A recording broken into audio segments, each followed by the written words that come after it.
ওরে বাবা, সকাল সকাল কৃষ্ণর জন্য ফার্স্ট ক্রাই থেকে একটা পার্সেল চলে এসেছে। দাদু দিদুন কি গিফট করেছে খুলে দেখা যাক, তাই তো সোনা? উমা তো সত্যি খুলে ফেলেছে। আচ্ছা, ম্যাজিক স্যান্ড কিট, ওয়াও। হ্যাঁ, ও নিজের জিনিস নিজেই খুলে নিচ্ছে।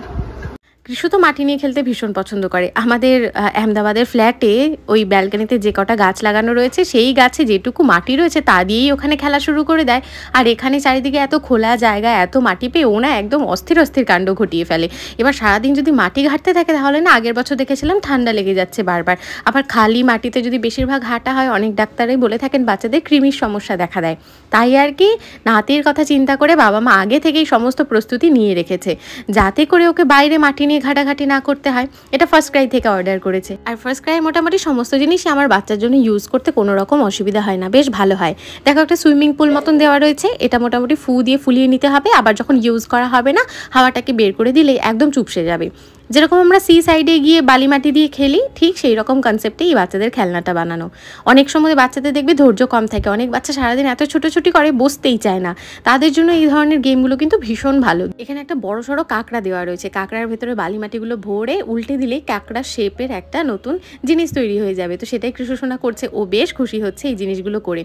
একটা বড় কাঁকড়া দেওয়া রয়েছে আর ছোট ছোট ফিশ, বাটারফ্লাই, র্যাবিট, এলিফ্যান্ট এই জিনিসগুলো দেওয়া রয়েছে। তো ওই জিনিসগুলো দিয়েও কিন্তু ওই রকম পশু পাখি বানানো যেতে পারে। বলুন, এখন ঘরে ঘরে নানান রকমের ব্রেকফাস্ট তৈরি হচ্ছে। বড়মার ঘরে বানানো হয়েছে চাউমিন, শনিবার বড়মা পেঁয়াজ ছাড়া বানিয়েছে। আর এইদিকে মা বাবা খেয়েছে গোলা রুটি। মা বাবা আবার আলু পরোটা খায় না, আমি রিকি বাবুর জন্য বানিয়েছিলাম গোলা রুটি। এবার কৃষু দেখেছে সকালবেলা ওই ঘরে চাউমিন হতে, ব্যাস ওকে আর কে আটকায়। কোনো মতে অর্ধেকটা পরোটা খেয়ে দৌড়ে চলে গেছে মামার কাছে চাউমিন খাওয়ার জন্য। দেখো দেখো, ওর কোনো ভয় আছে জঙ্গল টঙ্গলে? আর ইয়ে হয়নি, থেকে থেকেই একটা নতুন নতুন দুষ্টুমি করছে। কখনো এখানে লুকায়, কখনো ওখানে লুকায়, কখনো ঘরের দুটো আলমারির মাঝখানে গিয়ে লুকিয়ে পড়ছে। আজকে সকালে মা ওর একটা চপ্পল খোঁজার জন্য এই খাটের নিচটায় খোঁজাখুঁজি করছিল, সেটা দেখেছে, ব্যাস ওইটা দেখে ও শুরু হয়ে গেছে খাটের নিচে লুকানো। কৃষু কোথায় গেল? কৃষু কোথায় গেল রে? কোথায় গেল রে? ওই যে কৃষু হাসছে। আর তোমরা তো দেখেইছো আমাদের বাড়ির সামনেই প্যান্ডেলটা তৈরি হয় দুর্গাপুজো, জগদ্ধাত্রী পুজোর। এবার আমাদের বাড়ির ওপর দিয়ে সবাই যাতায়াত করে। কেউ যদি স্কুটি বা বাইক নিয়ে যাচ্ছে বাড়ির ওপর দিয়ে, ব্যাস তাকে একবার কৃষুকে ঘুরিয়ে দিয়েই যেতে হবে। কৃষুকে আজকে দাদু স্নান করে দিয়েছে, মানে কৃষুর দাদু স্নান করে দিয়েছে। স্নান করে একটুখানি খাবার খেয়েছে, আর খাওয়ার পরে এই যে একটা আপেল কেটে দিয়েছি, ঘোরাঘুরি করে খাবার খাচ্ছে। এ কৃষি, ওই যে ছোট্ট কৃষি দাঁড়িয়ে দুষ্টুমি করছে। শোনো, আসো আরেকটা অ্যাপি নিয়ে যাও, আসো না। আমি রেডি সেডি হয়ে খাবার নিয়ে বসে পড়েছি, যাচ্ছি এখন শান্তিপুরে পুজোর শাড়ির কেনাকাটি করতে। বাবা ছেলে বাড়িতে থাকবে দাদু দিদুনের সাথে। আমি এদিকে খেতে বসে পড়েছি। টমেটো দিয়ে ডাল বানিয়েছে মা, আলুর চোখা বানিয়েছে, আর একটু শসাটা কেটে দাও, একটু চিপস দাও লুকিয়ে। চিপস খাওয়া দেখলে কিছু আবার ছুটতে চলে আসবে। কি দুষ্টু! আমাকে এখন অনেক রকম করে অ্যাক্টিং করে দেখাবে। আমি ছোটকা কাকিমা তিনজন মিলে যাচ্ছি এখন শান্তিপুরে শাড়ি কেনাকাটি করতে। আর ছোটকা থেকে অনেকগুলো শাড়ি নেবো আজকে, ওরা বলে নেই নাই, কিন্তু ওখানে গিয়ে নেবো। দেবো এই যে ক্যামেরায় একদম প্রমাণ যদি না দেয় তাহলে ছোটকার কিন্তু অনেকগুলো দামি দামি ভালো। তারপর ছাপার শাড়ি দিয়ে দিলে তো মুশকিল। কাকিমা আগে ভাগেই সামনে বসে পড়েছে, কাকিমার পেছনে বসতে ভয় লাগে তাই। আর বাবুকে স্নান করানো, খাওয়ানো, ঘুম পাড়ানো এই সমস্ত করতে করতে অনেকটা সময় বেরিয়ে গেছে। বেরোনোর কথা ছিল 1:08 ট্রেনে, আমরা এখন যাচ্ছি 2:30 ট্রেনে।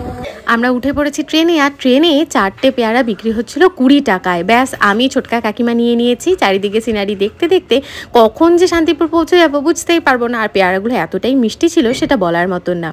শান্তিপুরে পৌঁছে তো আমার একেবারে চক্ষু চড়ক গাছ, এত ভিড় এত ভিড়। সবাই বলছে সবাই নাকি শাড়ির কেনাকাটি করতে এসছে, আমরাও চলে এসেছি শাড়ির কেনাকাটি করতে। চলো এবার এই গেট দিয়ে বাইরে বেরিয়ে যেতে হবে, বাইরে বেরিয়ে টোটো ধরে পৌঁছে যেতে হবে আমাদের গন্তব্যের জায়গায়। আসলে আমি ভিডিও দেখেছি অনেকগুলো, অনেক শাড়ি হাউসের ভিডিও দেখেছি। এবার আমিও নিজে একটু কনফিউজ যে কোন শাড়ি হাউসে যাওয়া যাবে। আসলে এর আগে তো আসিনি কখনো, তাই আমরা পৌঁছে গেছি শান্তিপুর। এবার কাকিমার আমি ডিসাইড করছি যে কোন দোকানে যাবো। ফেসবুক ইউটিউব খুললে একটা দোকান ভীষণ ফেমাস, সেটা হলো জোয়ারদা শাড়ি হাউস। তো আমরা প্রথমে ডিসাইড করছি ওটাই যাবো, যদি পছন্দ না হয় তাহলে বাড়ি চলে আসবো। এই এটা কেউ দেখি আমাকে বলে আপনি আগে এখানে রাস্তাঘাট অলিগলিতে শুধু শাড়ির দোকান, ব্লাউজের দোকান, দারুণ সুন্দর। আর স্টেশনে নামার সাথে সাথেই যে কোনো টোটোওয়ালা আসলেই শাড়ির দোকানে যাবেন, শাড়ির দোকানে যাবেন। চলে তো এসেছি শান্তিপুরে। এখানে তো নানান শাড়ি বাড়ি রয়েছে, তবে একটু মনে মনে ভয়ও আছে। এত কম দামে শাড়ি পাওয়া যাচ্ছে, কোয়ালিটি কি ভালো হবে? এখানে টোটোতে আরও দুজন ছিলেন প্যাসেঞ্জার, ওরা মৌমিতা টেক্সটাইলে নামলো। তারপর ওদের নামিয়ে আমাদের টোটোওয়ালা কাকু নিয়ে চলে এসেছে জোয়ারদার শাড়ি হাউসে। এর ভিডিও তো প্রচুর ফেমাস, দেখা যাক কেমন শাড়ি পাওয়া যায়। আশেপাশে যে কোনো একটা দোকানে ঢুকে পড়লেই একটা ব্যাপার। এটা বেশ নিচু আর অনেকটাই দূর। ওখানে আবার একটু বরের গাড়ি রাখা রয়েছে নাকি ফুল দিয়ে সাজানো। পৌঁছে গেছি আমরা, ফাইনালি আমরা পৌঁছে গেছি। এবার দেখা যাক কি কি শাড়ি কালেকশন রয়েছে। এবার কাকিমা পছন্দ করবে আর ছোটকা আমাকে অনেক অনেক শাড়ি কিনে দেবে, অনেক শাড়ি কিনে দেবে ছোটকা আমাকে। এটার মধ্যে মনে কাকিমা শাড়ি দেখতে চলছে, ছেলেটা কি সুন্দর, এই কাকা পেছনে দাঁড়িয়ে রয়েছে। এখানে কিন্তু অনেক হোটেল রয়েছে খাওয়া দাওয়ার জন্য, তো খাওয়া দাওয়ারও খুব একটা অসুবিধা হবে না। এটা কোনো পেইড প্রমোশন না, আমি মা বড় মা কাকিমার জন্য কিনতেছি, তো পেইড প্রমোশন নয়। একটা সেন্টার এটা সিল্ক আইটেম। কাকিমা এসে প্রথমেই বলেছে জাল কাতান দেখবে, তো এখানে একটা জাল কাতান বের করে দিয়েছে। কালারটা একদম অপূর্ব, একটা ডুয়াল টোন রয়েছে কালারটার মধ্যে। এই কালারটাও ভালো, বেশ হিউজ স্টক। আচ্ছা রানী ভালো লাগে এই কালারগুলো।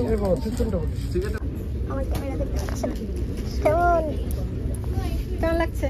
ভালো, দেখি না দু একটা তোমার যেটা ইচ্ছা কালার দেখে নিতে। অনেকগুলো কালার রয়েছে। এটা ব্লু, নেভিগুলো আশা করে দিয়েছে। আমি এখানে এই দাদা আমাদের শাড়ি দেখাচ্ছে, ওই যে লম্বা ভাজের যেগুলো দেখো, সরু ভাজের যেগুলো দেখতে পাচ্ছ। আমি প্রথম থেকেই ডিসাইড করে এসেছিলাম যে বড়মা মায়ের জন্য নেব কটন গাদোয়াল শাড়ি। ওরা তো এই কাতান টাইপের বা এই ধরনের সিল্ক টাইপের জিনিসপত্রগুলো খুব একটা পরে না, তাই এরকম শাড়ি দিতে হবে যেটা ওদের পছন্দ হয়। তবে কাকিমা এই ধরনের সিল্ক আইটেম পরে, তাই আমি কাকিমাকে বললাম তোমার যেটা পছন্দ তুমি সেটাই নাও। আমি আর কাকিমার শাড়িগুলো পছন্দ করিনি, কাকিমা নিজের পছন্দ মতন শাড়ি কিনে নিচ্ছে। আর ওই দিকে আমি বড়মা মায়ের জন্য অলরেডি শাড়িগুলো সাইড করে রেখেছি। ভীষণ সত্যি ভালো কোয়ালিটি, জানো তো। প্রথমে বিশ্বাস করতে পারছিলাম না, কিন্তু সত্যি কথা বলতে চাকদার দোকানগুলোর তুলনায় শাড়ির দাম কিন্তু এখানে অনেকটাই কম। তবে জানো তো শাড়ির দাম কম হলেও হাতে অনেকটা সময় নিয়ে বেরোতে হয়। চাকদা থেকে শান্তিপুর আসা, সেখান থেকে টোটো ধরে এখানে আসা, তো একটা সময় সাপেক্ষ ব্যাপার। যদি হাতে সময় থাকে তাহলে এখানে এসে শপিং করা যেতেই পারে। খুব সুন্দর সুন্দর শাড়ির কালেকশন এখানে। সিল্ক আইটেম 300 টাকা থেকে শুরু, এতগুলো কালেকশন দেখিয়েছে আমাদের। প্রথমে কাকিমার এটা পছন্দ হয়েছিল, দেন ছোটকা বললো এইটা নিতে, তো এটা আমারও বেশ পছন্দ হয়েছে। এটা সাইডে রেখে আমরা এখন অন্য কালেকশন দেখছি। দেখে বলবে না যে এটা 300 টাকার শাড়ি, ভীষণ সুন্দর, কালারটাও সুন্দর, জড়িগুলোও কিন্তু সত্যিই ভালো। না ওটা 350 টাকা, এটা 350 টাকা, কিন্তু ভীষণ সুন্দর। এই যে ক্যাটলগও রয়েছে, অসাধারণ অসাধারণ। এটা কত? 650 বললে? 750 এটা 750। এই ছোটকা এখানে বসে পড়েছে, দাদা আমাদের শাড়ি দেখাচ্ছে, ভীষণ ভালো বিহেভিয়ার দাদার। যেই না আমি মসলিনের কালেকশনগুলো ভিডিওতে দেখাচ্ছিলাম, দাম মাত্র 1250 টাকা, অমনি একটা দাদা বললো এখানে নাকি এখন ভিডিওগ্রাফি অ্যালাউড না, তাই আমি ভিডিও করাও বন্ধ করে দিলাম। যাই হোক, আমাদের শাড়ি কেনা হয়ে গেছে। এবার যাব ওই বিল্ডিংয়ে গিয়ে আবার বিলিংগুলো করিয়ে নিয়ে তারপর আমাদের আবার ট্রেন ধরতে হবে। এর থেকে অনেক আগে পৌঁছে যেতাম, জানো তো। কিন্তু আজকে যে কি পরিমাণে বৃষ্টি, মানে মুষলধারে বৃষ্টি কাকে বলে, ঠিক সেই রকম বৃষ্টিতে শান্তিপুরও প্রায় ডুবে যাওয়ার মতন অবস্থা। আর চাকদাতে নেমে দেখছি এখানেও তো জল থই থই অবস্থা। এবার ভালোই ভালোই বাড়ি পৌঁছালেই হলো। বাজে এখন পুরো 8টা। এই ছোটকা কিছুক্ষণ বসে বসে গল্প করলো স্টেশনে, তার জন্য আমাদের দেরি হয়ে গেল। আমরা চলে এসেছি 7:30টার সময়, 8 ঘন্টা গল্প করেই চলেছে ও হ্যাঁ, কাজ করলো। আর বৃষ্টি বর্ষা দিনে টোটোও পাওয়া যাচ্ছিল না, ভ্যানও পাওয়া যাচ্ছিল না। আর যে সমস্ত ভ্যানগুলো ছিল ওরা অনেক বেশি ভাড়া চাইছিল। আর কি আর করা যাবে, সাংঘাতিক পরিমাণে জল, তাই একটা ভ্যান ধরেই নিলাম। কৃষ্ণসোনা বাবা, বাড়িতে কি স্লিপ হয়েছে। এই আমরা সবে বাড়ি পৌঁছালাম, বাড়িতে পুরো কাদা অবস্থা। ওর বাবা দিদুন দাদু বলেছিল যে নাতিকে খাইয়ে দাইয়ে রাখবো। কি খেয়েছে? দুধ খেয়েছে। না হবে না, এখন খাবার খাবে। ওকে কি ফ্রুটিগুলো দেখিয়েছিলে? এই জন্যই এইটা এরকম করছে, বোঝো ঠেলা। এবার আমি কিছু জানি না।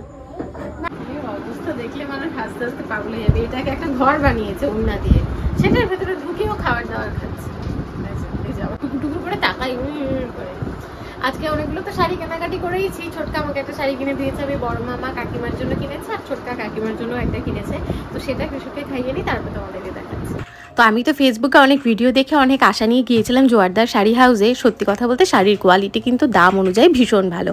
এই যে এই শাড়িটা কাকিমা নিজের জন্য পছন্দ করেছে, জাল কাতান, একটা বটল গ্রিন কালারের জাল কাতান, এটার মধ্যে হলুদ আর ওই রানী পিঙ্ক কালার যেটা বলে সেই রানী পিঙ্ক কালার দিয়ে মিনা করা রয়েছে অল্প অল্প ফুলের ভেতরে। তো এই শাড়িটা কাকিমা বারবার হাত দিচ্ছিল, তো আমি বুঝতে পেরেছিলাম কাকিমার এটাই পছন্দ, তাই আর আমি কাকিমাকে কটন গাদোয়ালটা দিইনি।